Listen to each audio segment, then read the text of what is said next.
Assalamualaikum warahmatullahi wabarakatuh. Perkenalkan, nama saya Mutiara Aulia Sasi, NIM 530101912.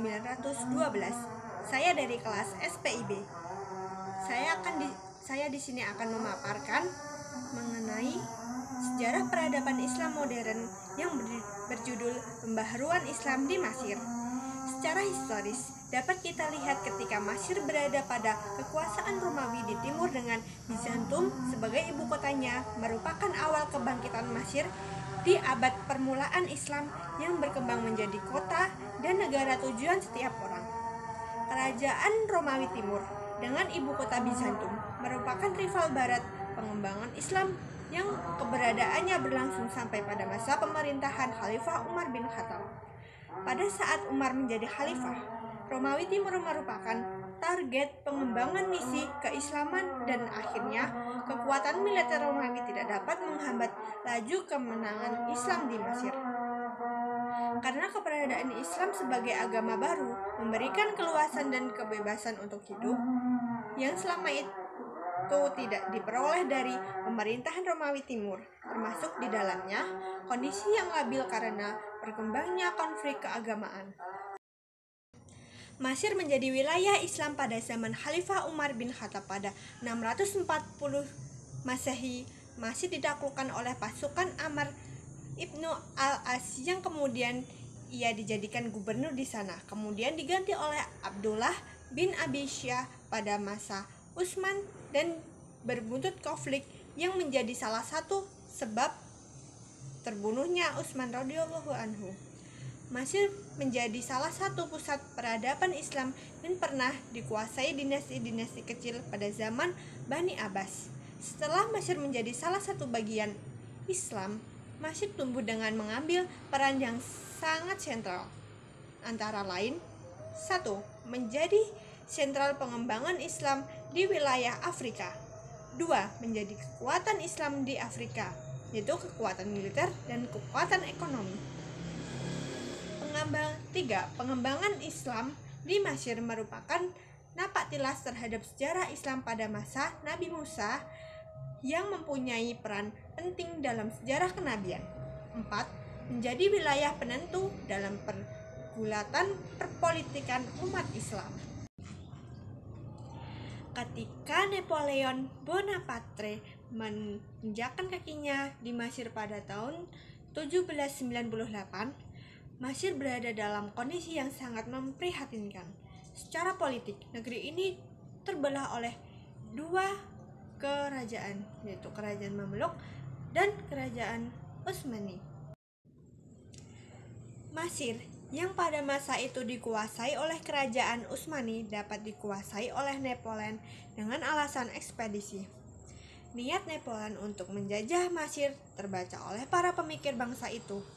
Untuk kemudian mereka mengadakan pendekatan kepada Napoleon sehingga akhirnya kedatangan Napoleon amat berarti bagi masyarakat Mesir. Sebagai titik awal para perkembangan pemikiran untuk memperoleh kemajuan di berbagai bidang kehidupan yang sebelumnya telah dilupakan. Ekspansi Eropa pada abad ke-17 merupakan suatu bentuk baru yang dimulai dengan perundingan Eropa dan pemerintahan Utsmani guna membentuk aliansi menghadapi Inggris. Kecerdikan politik seperti ini berjalan dengan baik. Aliansi ini akhirnya berubah menjadi suatu fakta perdagangan yang memberikan hak-hak istimewa kepada orang Eropa, terutama Prancis, untuk berniaga di daerah kekuasaan Utsmani. Orang-orang Prancis dilindungi keselamatannya, jiwa dan hartanya, juga kebebasan beragamanya. Penguasaan terhadap Mesir ini merupakan usaha Napoleon untuk memutuskan komunikasi antara Inggris di barat dan India di timur. Di samping itu, Prancis perlu memasarkan industri mereka. Penetrasi Paris ini telah berkembang dengan cepat. Napoleon ke Mesir bukan hanya untuk membawa tentara.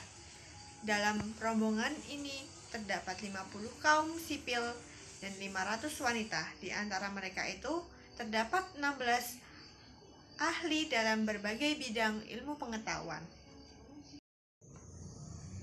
Di samping kemajuan teknologi yang dibawa Napoleon, ia juga membawa ide-ide baru yang dihasilkan revolusi Prancis seperti 1. Sistem pemerintahan republik yang di dalamnya kepala negara dipilih untuk waktu tertentu, tunduk kepada undang-undang dasar dan bisa dijatuhkan oleh parlemen. 2. Ide persamaan dalam arti sama kedudukan dan turut serta rakyat dalam soal pemerintahan. 3.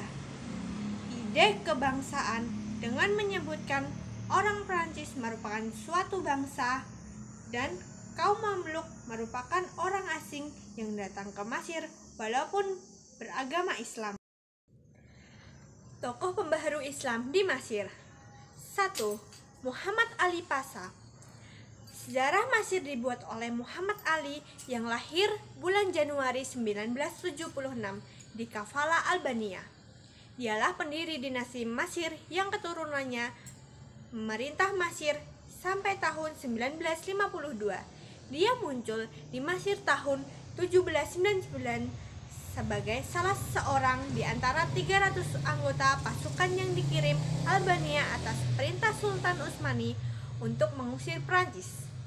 Setelah berhasil mengusir Napoleon dari Mesir, ia diangkat menjadi jenderal tahun 1801. Pada bulan November 1805, ia menjadi penguasa di Mesir dan bulan April 1806 ia diangkat menjadi wali negara Mesir dengan gelar Pasha.